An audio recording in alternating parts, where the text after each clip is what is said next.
สำหรับเพื่อนๆที่ได้มาดูคลิปนี้นะคะ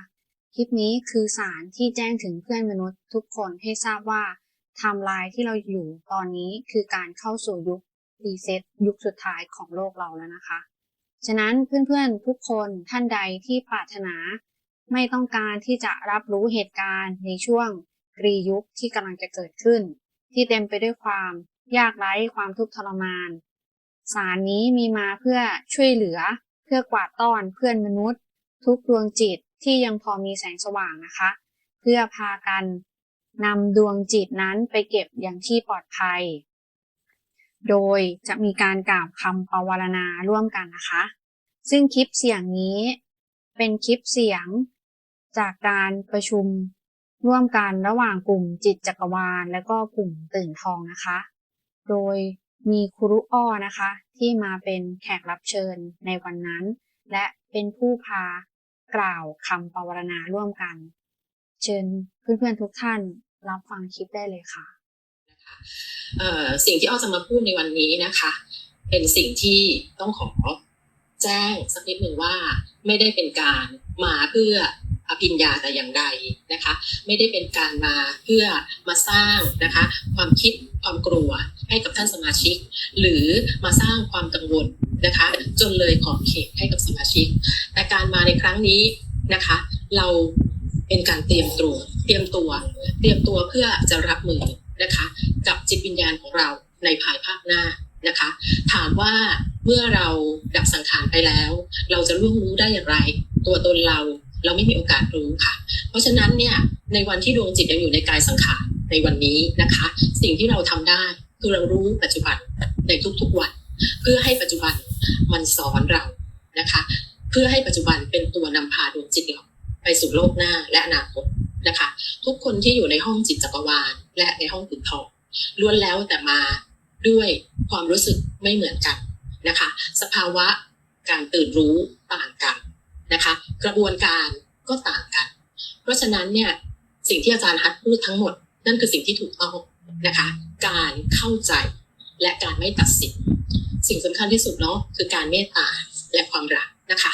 ตัวเราเองในทุกๆวันนะคะเราก็ไม่สามารถที่จะควบคุมตัวเองได้มนุษย์ส่วนใหญ่ขาวที่สุดไม่มีค่ะดำที่สุดก็ไม่มีค่ะในความดำมันจะมีความเหลืองเสมอในความขาวมันจะมีความเทาเสมอนอกเสียจากว่าพลังงานนั้นจะเป็นพลังงานที่บริสุทธิ์พลังงานที่บริสุทธิ์แท้ๆจะไม่ได้อยู่ในภพภูมิของมนุษย์แล้วเพราะฉะนั้นนะคะเราเข้าใจตรงจุดนี้ว่าพลังงานมันเป็นแบบนี้สิ่งที่ทำได้มันก็ต้อง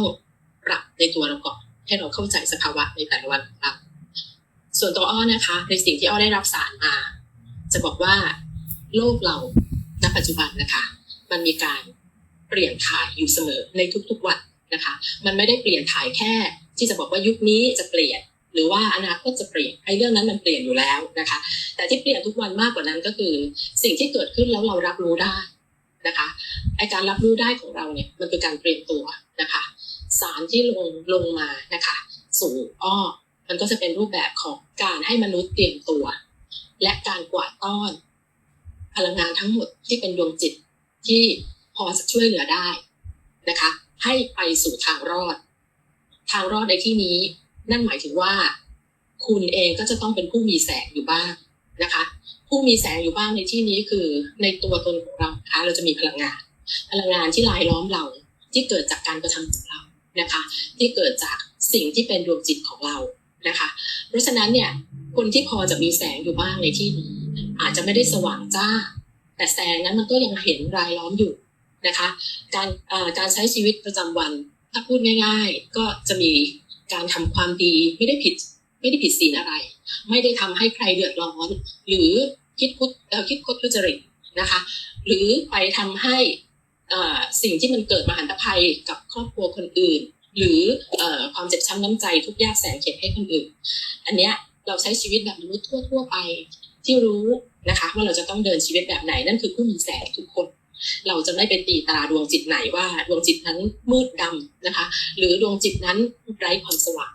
แต่การมีแสงมากหรือน้อยมันก็ขึ้นอยู่กับการกระทำของเราเพราะฉะนั้นนะคะสิ่งที่อ้อมาพูดก็คือต่อไปในอนาคตคำว่ากาลียุคมันจะเกิดขึ้นแน่ๆนะคะกาลียุคเป็น เป็นภาษาสันสกฤตบาลีสันสกฤตนะคะแต่ถ้าในทางพุทธก็จะเรียกว่ายุควิกสันยีซึ่งมันอาจจะไม่ได้เกิดขึ้นภายในวันนี้ตอนนี้หรือปีหน้าอีก5-6 ปีหรือ10 ปีนะคะมันจะค่อยๆเปลี่ยนถ่ายไปในทุกๆวันนะคะทีละนิดทีละนิดจนเข้าสู่ขั้นสุดซึ่งเราก็บอกไม่ได้ว่าระยะเวลานั้นจะเป็นช่วงไหนแต่กาลียุคนั้นมีความอันตรายอย่างไรต่อดวงจิตมนุษย์นะคะอ้อเชื่อว่าศาลเบื้องบนเขามีความเมตตาเขาถึงชี้นำทางให้คนทั้งหมดได้กวาดต้อนให้เกิดผู้รอดนะคะเพราะฉะนั้นค่ะกาลียุคมันไม่ใช่ยุคของการที่มนุษย์จะใช้ชีวิตได้ง่ายแล้วค่ะเพราะสิ่งที่ขึ้นมาจุติในโลกมนุษย์มันแทบจะไม่เหลือจิตวิญญาณของการเป็นมนุษย์เลยส่วนใหญ่นะคะที่ได้รับสารมาก็คือเม็ดทรายในมหาสมุทรมีจำนวนมากแค่ไหนนะคะสิ่งที่ขึ้นมาจุติบนโลกมนุษย์กลับกลายเป็นสิ่งที่ไม่ใช่มนุษย์นะคะทุกท่านก็จะเข้าใจคำว่าอสุรกายเนาะอสุรกายเนี่ยนะคะต้องบอกก่อนว่าเรื่องต้นน่ะเขาไม่ได้อยู่ในนรกภูมินะคะนรกภูมิน่ะคือภูมิของคนที่ทำความไม่ดีนะคะความชั่วแล้วก็ตกลงไปรับโทษรับกรรมในกลุ่มนรกซึ่งอาจจะเป็นโฮโลแกรมนะคะหรือเป็นโฮโลแกรมนั่นแหละนะคะสำหรับคนที่บางคนยังมีความเชื่อแบบพุทธนะคะก็จะเชื่อว่านั้นคือกรรมที่ต้องไปชดใช้สำหรับเราที่เป็นตื่นรู้ทางด้านจิตวิญญาณเราเชื่อว่าสิ่งนั้นคือโฮโลแกรมนะคะก็จะเวียนว่ายขึ้นมาเกิดแต่อสุรกายเขาอยู่ในมิติหนึ่งนะคะซึ่งทับซ้อนกับเรานะคะอยู่มิติที่เหลื่อมกับเราเขาไม่ได้รับโทษนะคะในนรกภูมิแล้วไม่ได้อยู่แต่เขาอาจจะอยู่ในปรโลกนึกออกไหมคะนั่นคือมิติหนึ่งซึ่งเขาอาศัยอยู่ร่วมกันเป็นมิติที่ไม่มีความเบิกบานนะคะไม่มีความรักไม่มีความเห็นอกเห็นใจไม่มีคำว่าเมตตานะคะดวงจิตวิญญาณเหล่านี้แทบไม่น่าเชื่อว่าตอนนี้อยู่ในมิตินั้นแบบคับมากเลยอ่ะหนาแน่นมากหนาแน่นจนเขาเองก็รู้สึกว่าพลังงานในพื้นที่ของเขามันควรจะถูกถ่ายทอดออกเพราะฉะนั้นนะคะพลังงานเหล่านี้เขาก็มีโอกาสที่จะต้องถูกถ่ายทอดขึ้นมาจุติได้เช่นกันนะคะเพราะพระผู้สร้างเขาก็มีหนทางรูปแบบในการจะปลดปล่อยพลังงานนะคะเขาไม่มีความรักเลยค่ะความรักเนี่ยของพระผู้สร้างมหาศาลเพราะฉะนั้นเนี่ยเมื่อถ่ายทอดความรักไปแล้วเขาก็เข้าใจว่าจะต้องทำอย่างไรเมื่อดวงจิตเหล่านั้นถึงเวลาที่จะต้องขึ้นมาจุติในภพภูมิมนุษย์ความโกลาหลมันก็จะเกิดขึ้นนะคะเม็ดทรายในมหาสมุทรมีมากเหลือพนานับมหาศาลไม่ใช่ว่าจะไม่มีมนุษย์ที่ดีหรือดวงจิตมนุษย์เดิมที่ดีอยู่ในนั้นนะคะดวงจิตเทพก็อาจจะมีอยู่ในนั้นแต่มันน้อยมากเมื่อเทียบกับการคัดกรองนะคะหรือค่อยๆร่อนปริมาณเพชรขึ้นมาจากเม็ดทรายซึ่งมันเป็นไปได้ยากมากที่จะชนะนะคะสิ่งที่พระผู้สร้างรู้ก็คือที่เราได้ยินกันมาตลอดนั่นคือเรื่องของการรีเซ็ตมันมีอยู่จริงนะคะการรีเซ็ตไม่ใช่การที่เรามองว่าโลกจะแตกนะคะแต่มันเป็นการเปลี่ยนระบบใหม่ของจักรวาลให้เกิดการเปลี่ยนถ่ายที่สมดุลที่เกิดสมดุลเกิดการล้างพลังงานนะคะแล้วก็สร้างพลังงานใหม่ที่เป็นพลังงานที่ดีกว่าเพราะฉะนั้นเนี่ยวิสัญญียุคนั่นนะคะจะเกิดขึ้นคนจะไร้ความรักคนจะไร้ความเมตตาภาพที่ออกมามันจะโหดร้ายสยดสยองมากมันเป็นเรื่องที่ดวงจิตมนุษย์ธรรมดายากมากที่จะยอมรับได้ความทุกข์ทรมานความยากไร้นะคะความมีกิเลสตัณหาราคะอันใหญ่หลวงสัมผัสให้เห็นจนแทบจะทนไม่ได้หากดวงจิตนั้นไม่ใช่ดวงจิตอสุรกายดังนั้นพระผู้สร้างก็ได้ให้สารว่ากว่าต้อนคนทั้งหมดนะคะพวกเรานี่แหละค่ะไม่ใช่อ้อนะคะพวกเราที่รับสารร่วมกันช่วยกันนำพาดวงจิตที่พอจะมีแสงเหล่านั้นนะคะยกระดับขึ้นไปหรือแม้แต่จะพาเขาไปเก็บไว้ในที่ปลอดภัยก่อนเพื่อให้ผ่านยุคที่จะต้องรีเซ็ตยุครีเซ็ตแม้แต่ท่านมิคาเอลก็จะไม่ทำงานค่ะพระอาทิตย์4 วัน5 วันจะไม่ทำงานจะไม่มีแสงสว่างลงมาดังโลกมนุษย์เลยนะคะบอกได้ว่าไม่ต้องนึกถึงความโหดร้ายอ่ะถ้าเราเห็นเราต้องซุกกองอยู่ตรงหน้าเลยว่าสิ่งที่เกิดขึ้นมันสยดสยองได้ขนาดนี้นะคะเพราะฉะนั้น เรามาร่วมกันในวันนี้นะคะอ้อเชื่อว่าเป็น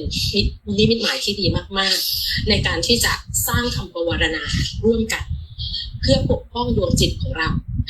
และอย่าลืมว่าสิ่งที่อ้อบอกคือการเดินอยู่ในช่องทางของแสงให้ตัวเรามีแสงนะคะเป็นการค่อยๆห่อดวงจิตเราเอาไว้พร้อมกับใช้คำปวารณาสัจจะส่งสารถึงพระผู้สร้างและต้นธาตุของจักรวาลให้น้อมรับสารนั้นนะคะน้อมรับในที่นี้คือสารจากเราเนี่ยมีหลายดวงจิตถ้าเราทำร่วมกันมากๆมันแผ่อนุภาคมากเพราะฉะนั้นเนี่ยเราก็ส่งถึงท่านนะคะท่านก็จะมาน้อมรับจากเรานะคะเพื่อให้หนทางชีวิตเราตั้งมั่นอยู่ในคำปวารณาเหมือนคนให้สัจจะว่าวันหนึ่งเนี่ยฉันได้พูดลั่นวาจาสิ่งนี้ออกไปเพราะฉะนั้นสิ่งที่ฉันลั่นออกไปจะเป็นเกราะป้องกันตัวฉันให้ฉันได้เป็นผู้รอดแต่ฉันรอดคนเดียวไม่ได้เพราะฉันเป็นมนุษย์ที่มีความรักมีความเมตตาสิ่งที่ได้เราให้คนอื่นรอดได้ด้วยเราถ่ายทอดได้ด้วยต่อให้เขาไม่มีความศรัทธาในจิตวิญญาณการตื่นรู้แต่เขาใช้ชีวิตแบบบุคคลธรรมดาที่ไม่เคยทำอะไรที่ออกนอกศีลธรรมเขาก็สามารถจะเป็นผู้รอดได้นะคะเพราะฉะนั้นเนี่ยความเท่าเทียมมันมีในดวงจิตวันนี้นะคะอ้อจะขออนุญาตนำสมาชิกทุกท่านนะคะนำสารจากพระผู้สร้างนะคะซึ่งถ่ายทอดให้อ้อนะคะแล้วก็ส่งต่อให้กับArchangel นะคะได้ให้อ้อได้รับสารนั้นโดยที่อ้อไม่เคยมีความรู้เรื่องนี้เลยอ้อพูดตรงนี้นะคะไม่เคยได้รู้ว่ามันจะต้องมีอย่างนี้หรอต้องทำการปวารณาหรอต้องมีองค์พยานหรอไม่เคยรู้นะคะจนเราได้รับวันนั้นเนี่ยรู้สึกว่าแบบมันพลาดไปหมดทั้งตัวเลยค่ะแล้วก็รู้สึกถึงความสั่นสะเทือนในพลังนั้นจนกระทั่งมันควบคุมตัวเองไม่ได้แล้วก็คอยจดคำที่พอจะจดได้แล้วก็ขอนะคะให้การแปลสารออกมาอย่างถูกต้องแล้วก็มีเสียง higher self ของเราบอกว่าสิ่งที่เราทำนั้นน่ะมันถูกก็เลยติดต่อมากับทางพันธมิตรนะคะหลายๆท่านเพื่อจะให้รับสารนั้นร่วมกันนะคะคำปวารณานี้นะคะจะเป็นคำปวารณาซึ่งเราจะให้ดวงจิตเราผ่านพ้นยุคกาลียุคนั้นไปก่อนนะคะอาจจะขึ้นไปอยู่กับต้นธาตุเราซึ่งเป็นซอสนะคะเพื่อให้ดูแลดวงจิตไว้ก่อนจะลงมาเกิดหรือกับดาวของเรานะคะบ้านของเราคนที่เป็นสตาร์ซิสนะคะถ้าสามารถกลับได้นะคะมีการเลื่อนระดับแล้วก็กลับไปก่อนนะคะยังไม่ต้องเบื่อตอนนี้แล้วลงมาเกิดนะคะขอให้ผ่านกาลียุคพิกษันยียุคไปนะคะแล้วค่อยอยากลงมาเล่นนะคะอยากมาใช้ชีวิตนะคะก็ค่อยลงมาอย่าเอาตัวเองมาเชื่อมโยงกับบ่วงบาปกรรมมหันต์นี้ไม่ต้องรับรู้นะคะไม่ต้องเข้ามามีส่วนร่วมเพื่อให้เกิดความสงสารอีกต่อไปนะคะก็อยากจะให้ท่านสมาชิกนะคะช่วยกันนะคะน้อมจิตนะคะโดยเดี๋ยวจะกล่าวคำปวารณานะคะก็จะมีคำปวารณานะคะแล้วก็หลังจากที่ปวารณาแล้วนะคะสมาชิกของเราจะมีการนำเชื่อมซึ่งอ้ออาจจะต้องส่งไม้ต่อนะคะช่วงระยะเวลาสั้นๆให้กับผู้ที่เชื่อมดวงจิตกับองค์พญาซึ่งจะมารับสารตรงนี้นะคะเพื่อให้เราได้ปลอดภัยนะคะซึ่งจะใช้เวลาไม่นานนะคะแต่ขอให้ยึดมั่นว่าการปวารณาเนี่ยให้ศักดิ์สิทธิ์ที่สุดเพื่อให้สารนั้นเนี่ยสมบูรณ์แบบนะคะและก็อ้อจะพูดเป็นประโยคสั้นๆนะคะให้ท่านสมาชิกพูดตามที่บ้านหรือนึกในใจถ้าท่านไหนตามไม่ทันก็ขอให้น้อมดวงจิตนะคะออกจากจักระที่4แล้วก็นึกภาพว่าเหมือนกับพูดไปพร้อมกับอ้อนะคะพูดไปพร้อมกับอ้อลั่นคำปวารณานั้นในใจไปพร้อมกับอ้อได้เลยโดยไม่ต้องกังวลว่าสิ่งที่อ้อพูดไปเนี่ยจะตามไม่ทันนะคะก่อนอื่นอ้อทราบว่าทุกคนคงเข้าใจวิธีการสร้างกรอบนะคะสร้างเมอร์คาบ้านะคะเพื่อที่จะปกป้องตัวเองแล้วนะเพราะฉะนั้นเนี่ยอยากให้ทุกคนเนี่ยสวมเกราะก่อนนะคะสวมเกราะก่อนที่จะเริ่มคำปวารณาเพราะว่าเราไม่รู้ว่าพลังงานรอบๆเนี่ยนะคะมันปลอดภัยไหมเพราะเวลาเราทำสิ่งอะไรแบบนี้มักจะมีฝ่ายมืดนะคะเข้ามาเสมอนะคะเดี๋ยวจะช่วยในการน้อมจิตนะคะน้อมพลังงานนะคะจากจักระที่4สร้างเกราะเมอร์คาบ้ากันนะคะเดี๋ยวถ้าท่านสมาชิกพร้อมนะคะขอให้ท่านสมาชิกอยู่ในท่าที่สบายนะคะอาจจะนั่งอยู่บนเก้าอี้หรือนั่งที่พื้นแล้วแต่สะดวกนะคะแต่ขอให้เป็นท่านั่งนะคะเดี๋ยวจะเริ่มนะคะนั่งในท่าสบายนะคะเราจะหายใจเข้านะคะลึกยาวช้านะคะ จากจักระที่1นะคะสัก2 ครั้งนะคะหายใจเข้าลึกๆและหายใจออกทางปากนะคะเมื่อครั้งที่2นะคะขอให้พลังงานที่ไหลจากจักระที่1ขึ้นมาสู่จักระที่4กลางหน้าอกค่ะจากนั้นนะคะน้อมพลังงานเมอร์คาบ้านะคะเป็นรูป3 เหลี่ยมคว่ำหงายออกจากจักระที่4ครอบตัวเราไว้นะคะขอท่านสมาชิกรบกวนปิดไมค์ด้วยนะคะค่ะให้เมอร์คาบ้านั้นใหญ่ขึ้นจนครอบตัวเราไว้นะคะและสร้างสนามพลังงานนะคะรูปวงกลมนะคะครอบเมอร์คาบ้าอีกครั้งเป็นแสงสีทองค่ะเมอร์คาบ้าของเราอาจจะใหญ่เท่าตัวเราหรือใหญ่กว่าตัวเราก็ได้นะคะครอบบริเวณบ้านของเรานะคะสถานที่ที่เราต้องการให้ปกป้องนะคะค่ะ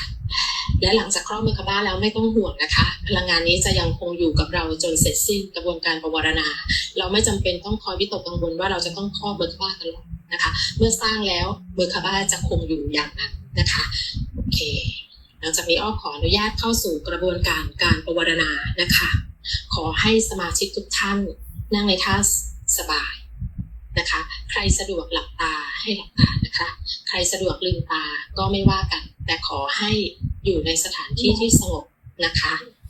ทุกท่านพร้อมแล้วนะคะขอเป็นผู้นำกับคำปวารณานะคะหายใจเข้าลึกๆค่ะข้าแต่องค์พระผู้สร้างผู้เป็นองค์พยานแห่งธาตุและต้นธาตุในมิติที่สูงที่สุดแห่งจักรวาลและอนันตจักรวาลเหล่าบีอิงทุกผู้ทุกตนทุกแห่งหนทุกดวงดาวในทุกกาแล็กซี่และอนันตจักรวาลนี้ขอโปรดจงเป็นผู้สดับรับฟังเพื่อเป็นองค์พยานในการปวารณาของข้าพเจ้าทั้งหลายในครั้งนี้ข้าพเจ้าชื่อของท่านและนามสกุลของท่านทุกคนเลยค่ะ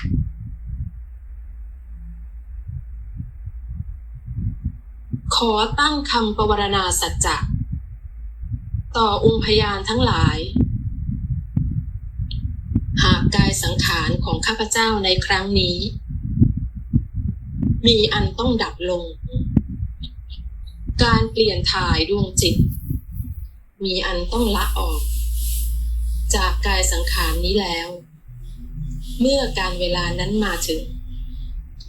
ขอให้ข้าพเจ้าได้นำพาดวงจิตของตนเองหรือการนำทางของดวงจิตอันเกิดจากการมารับโดยองค์พยานได้กลับสู่อาณาเขตแห่งองค์พระผู้สร้าง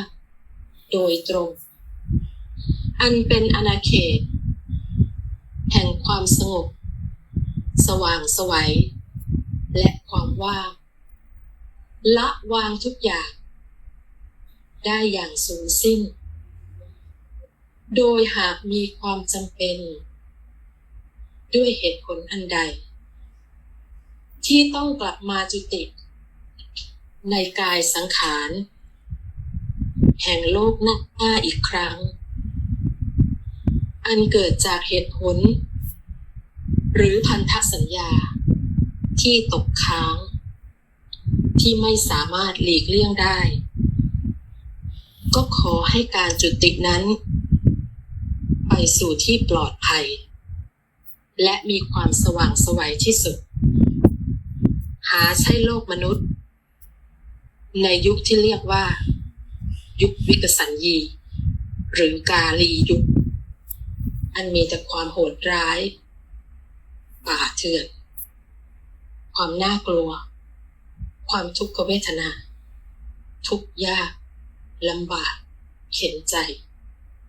ในยุคแห่งอสูรกายที่ขึ้นมาเกิดเป็นจำนวนมากจนสร้างวิบากแห่งความกาลีวินาศนั้นต่อผู้คนแต่หากมีความจำเป็นต้องจุติในกายสังขารแห่งโลกมนุษย์นี้อย่างเลี่ยงไม่ได้แล้วก็ขอให้ผ่านพ้นช่วงกาลียุคนั้นไปและไปจุติในยุคแห่งความศิวิไลซ์ที่มีความสว่างไสว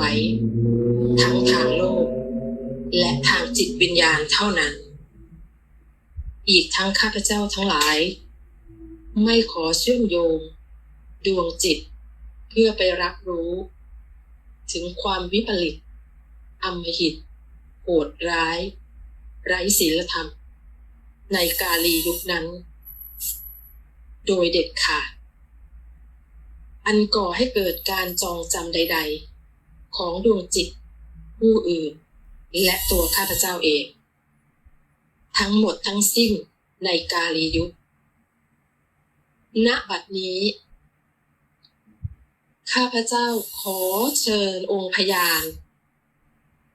ทั้งหลายในการสดับรับคำปวารณามั่นครั้งนี้เพื่อทางรอดของข้าพเจ้าอย่างไร้เงื่อนไขใดๆโดยข้าพเจ้าทั้งหลายขอใช้คำปวารณานี้เป็นที่ตั้งและขอส่งต่อเผยแพร่สารในครั้งนี้เพื่อเป็นการช่วยเหลือดวงจิตอื่นๆเพื่อทางรอดอันเป็นความสว่างของจิตวิญญาณของความรักที่ข้าพเจ้ามีและจากนี้เป็นต้นไปขอองค์พยานโปรดรับรู้และให้สัญญาณกับคำมั่นนี้ของข้าพเจ้าทั้งหลายด้วยเถิด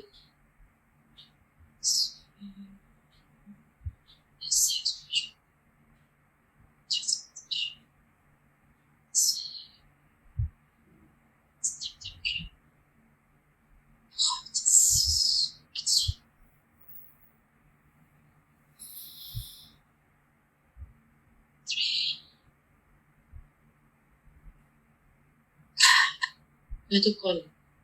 กล่าวคำปวารณาร่วมกันเรียบร้อยแล้วนะคะต่อจากนี้นะคะอ้อจะขออนุญาตส่งต่อนะคะการเชื่อมโยงแด่องค์พยานนะคะเพื่อนำสารคำปวารณานี้นะคะขึ้นไปเป็นพันธสัญญากับทุกดวงจิตของเรานะคะใครที่อยากจะนำคำปวารณานี้นะคะไปบอกต่อให้ท่านอื่นที่เรารักนะคะเดี๋ยวอ้อจะให้ทีมของอ้อช่วยวางคำปวารณาไว้ที่หน้าห้องนะคะและก็ขอให้เราร่วมกันทำสมาธิหลังจากเชื่อมโยงแล้วนะคะอย่างสั้นๆสัก 2-3 นาทีนะคะหลังจากนั้นก็เป็นอันเสร็จสิ้นค่ะขออนุญาตนะคะให้คุณจรนะคะเป็นคนรับช่วงต่อในการนำทุกท่านนั่งสมาธิเพื่อเชื่อมโยงกับองค์พยานนะคะในการรับสารนะคะอย่าลืมนะคะว่าเดินทางในทางของแสงแล้วนะคะเรารู้นะคะรู้สตินะคะมี consciousness ในตัวว่าเราควรจะทำอะไรคงไม่จำเป็นจะต้องให้ทุกท่านนะคะถึงขนาดว่าจะต้องกลายเป็นว่าทุกวันต้องกลายเป็นผู้วิเศษจนขนาดเลื่อนมิติแบบฉับพลันแต่ใช้สติในการเลือกที่จะเดินทางของเราแบบชาวแสงเพราะฉะนั้นนะคะสำคัญที่สุดคำปรารถนาของเราจะ achieve จะ success ได้ก็ต่อเมื่อเราอยู่ในทางของแสงแม้ว่าภายนอกหรือนอกเราอาจจะมีการทำให้คนอื่นเข้าใจว่าเราเป็นทางของไม่ใช่ทางแสงนะคะแต่เราก็ต้องขัดเกลาตัวเราให้ได้ในทุกๆวันเพื่อเชื่อมโยงจิตวิญญาณที่ดีงามให้คำปรารถนานี้นะคะเป็นผลนะคะเดี๋ยวขอเชิญคุณจรได้เลยค่ะสวัสดีครับผมครับขอให้ทุกท่านนะครับนั่งในท่าสบายนะครับผ่อนคลายนะครับค่อยๆหลับตาลงนะครับขณะนี้พระผู้สร้างก็ได้ส่งพลังงานมานะครับเพื่อเป็นสักขีพยานในการปรารถนาตนของเราในครั้งนี้นะครับเราจะน้อมจิตเพื่อเข้าสู่สมาธิสักครู่เพื่อช่วยต่อพลังงานจากจักรวาลเข้าสู่เราทุกท่านนะครับ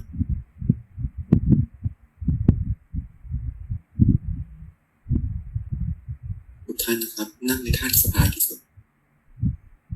หายใจเข้าลึกๆยาวช้าหายใจออกทางปากสัก2 รอบนะครับอีกครั้งครับ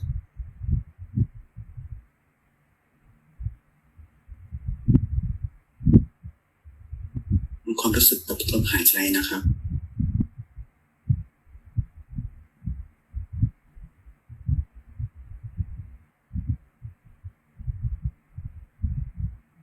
ทุกคนตั้งใจนะครับค่อยๆกล่าวคำอธิษฐานในจิตตามผมนะครับข้าพเจ้าขอนอบน้อมต่อพระผู้สร้างองค์แห่งจิตจักรวาลแห่งความบริสุทธิ์จากเบื้องบนซึ่งได้โปรดเมตตาลงมาเป็นพยานต่อการปวารณาตนของพวกเราทุกท่านในวันนี้ขอเชื่อมต่อเส้นสายพลังงานแห่งความรักอันบริสุทธิ์ลงมาสถิตท่ามกลางอกท่ามกลางใจเพื่อการสั่นสะเทือนเพื่อพลังงานแห่งความรักให้แก่พวกเราทั้งหลายได้ชำระล้างได้เกลี่ยคลายจากอารมณ์ความรู้สึกด้านลบรวมถึงบาปกรรมทั้งหลายได้ทำมาขอให้ได้รับการให้อภัยปลดเรื่องชำระด้วยดวงจิตรู้ตัวรู้ตนของพวกเราณบัดนี้น้อมจิตตัวเองนะครับเข้าสู่สภาวะสมาธิสักครู่นะครับนี้นะครับพลังงานกำลังค่อยๆไหลออกมานะครับจากพระผู้สร้างผ่านลงมาช้าๆที่จักระที่7ของพวกเราทุกคนนะครับลงมาที่จักระที่6 5 และ 4ช้าๆนะครับให้ทุกคนนะครับน้อมเอาพลังงานมาสถิตที่จักระที่4นะครับตอนนี้ใช้มือข้างใดก็ได้นะครับที่ถนัดที่สุดนะครับมาอบอุ้มจักระที่4ของเราไว้นะครับมาอบอุ้มพลังงานความรักอันบริสุทธิ์และอบอุ่นจากพระผู้สร้าง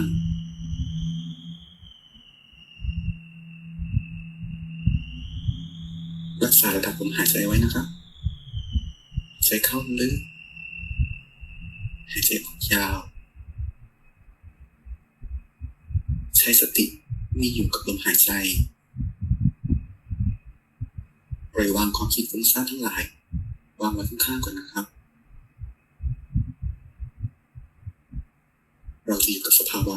นิ่งสงบและทำสมาธิสัก2 นาทีนะครับ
เข้าลึกๆนะครับ เราจะน้อมจิตแผ่เมตตาร่วมกันนะครับ เดี๋ยวกล่าวตามผมนะครับข้าพเจ้าขอขอบคุณพลังงานจากพระผู้สร้างแห่งจักรวาลขอขอบคุณพระแม่ไกอาเหล่าครูบาอาจารย์รูปธรรมทั้งหลายรวมถึง Higher Self ขอตอบแทนด้วยความรักความเมตตาความปรารถนาดีคืนกลับสู่ทุกสรรพชีวิตสรรพวิญญาณทุกรูปทุกนามทุกหมู่จิตขอให้ท่านทั้งหลายมีความสุข